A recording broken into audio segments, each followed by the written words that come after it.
lalu ditunjukkan Tuhan orang yang pas dengan cara amal Rasulullah, maka Tuhan tunjukkanlah kelebihan-kelebihan itu pada guru kita. Alhamdulillah guru itu bermakam seperti, bukan berbabak kubur, makam beliau seperti Abdullah Al-Haddad.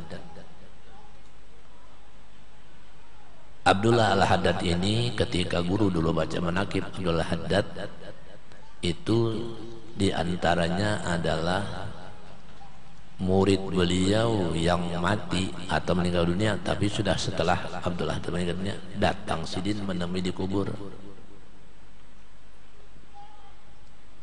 datang berikan syafaat kepada murid. Saat ditanya si murid, wama imamuka, apa imamu? Kenapa wama imamu bukan waman imamuka?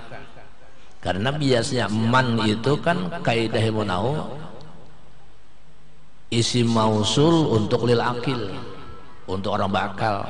Sedangkan pertanyaan wama kiblatuka, wama imamuka itu adalah jawabannya Al-Qur'anu imami, Qur'an imamku.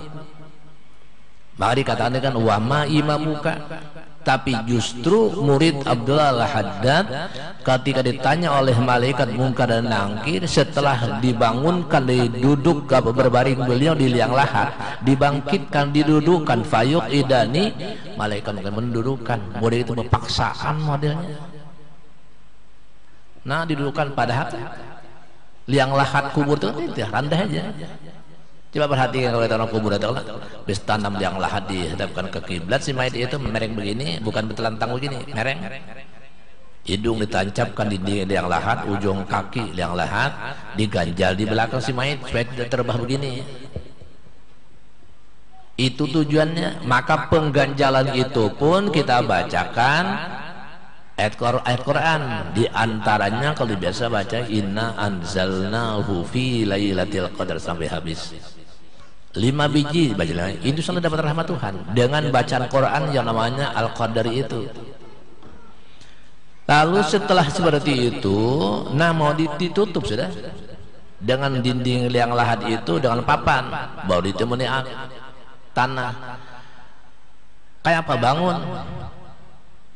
Maka menurut dalam kitab dikatakan di situ si orang yang mati itu dibangunkan itu oleh, kemudian diberikan, diserahkan kembali rohnya saat itu dan jasadnya didudukakan, baru ditanya marrabuka waman nabiyuka wama kiblatuka wama imamuka, bukan waman imamuka. Karena Al-Quran itu bukan isi mausul. Maka yang saya kata wama imamuka. Biasanya kita jawab Al-Quranu imami. Tapi murid Abdullah Al-Haddad ketika tanya seperti itu, jawabannya Abdullah Al-Haddad imami. Ini kan ganjil. Ganjil memang. Kenapa demikian? Sekali lagi, itulah salah satu di antara luar biasanya karamah di Abdullah Haddad yang makam beliau di Hadratul Maut di arah namanya tempat Zambal. Zambal itu menurut cerita, terutama Ahmad Zaini cerita dan kawan-kawan yang pernah berziarah ke situ, itu di situ ada 2 ulama besar, wali Tuhan besar, yaitu Abdullah Haddad dan Faqih Al-Muqaddam. Kalau sudah para habaib pasti kenal namanya Faqih Muqaddam itu, karena pada tuan-tuan mereka. Nah ini orang-orangnya. Jadi guru mencapai makam itu. Maka dengan cara itulah orang-orang inilah berhak, istilah mulhaq bi sahabahi itu dapat memberikan syafaat kepada orang yang diinginkan oleh Allah Subhanahu wa taala lewat jalur beliau. Dalam kitab Abdul Qadir Jailani bernama Al-Ghunyah dikatakan di sana orang-orang yang mulhaq bi sahabah seperti itu, ini disebut namanya muqarrabin, wali kutub Tuhan itu berhak untuk memberikan syafaat kepada orang yang dinyatakan berapa? Satu orang muqarrabin 70.000 memasukkan ke surga Allah tanpa hisab. Lihat dalam kitab Al-Ghunyah karangan Abdul Qadir Jailani.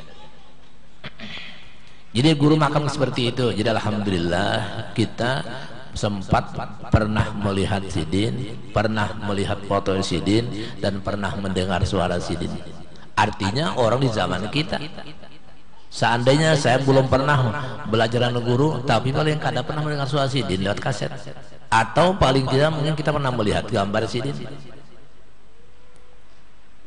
Sedangkan di dalam kitab Jauharul Mauhub, pinggiran dari Syekh Salikin dikatakan, apabila kita memandang orang seperti ini dengan pandangan rasa kasih sayang dengan beliau, rasa senang, rasa suka, rasa cinta kepada beliau itu, pandangan itu dijadikan Tuhan sebagai malaikat. Yang tugas malaikat yang dijadikan pandangan itu jadi malaikat itu memintakan ampun, mulai saat itu sampai kiamat mendoakan kita supaya diampuni dosa kita. Itu orang yang kuat mahabbah kepada orang-orang saleh seperti itu, orang wali Tuhan.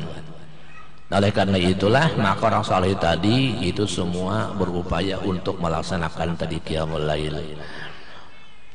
Lalu wa muqarribatun lakum ila rabbikum, semua itu wa maqrabatun ila lakum ila rabbikum, dan itu tujuannya untuk mendekatkan kita dengan Tuhan. Bila mau melaksanakan qiyamul lail, insyaallah lambat laun akan dinampakkan Tuhan, minimal saat kita nanti akan masuk kubur, minimal saat akan masuk kubur.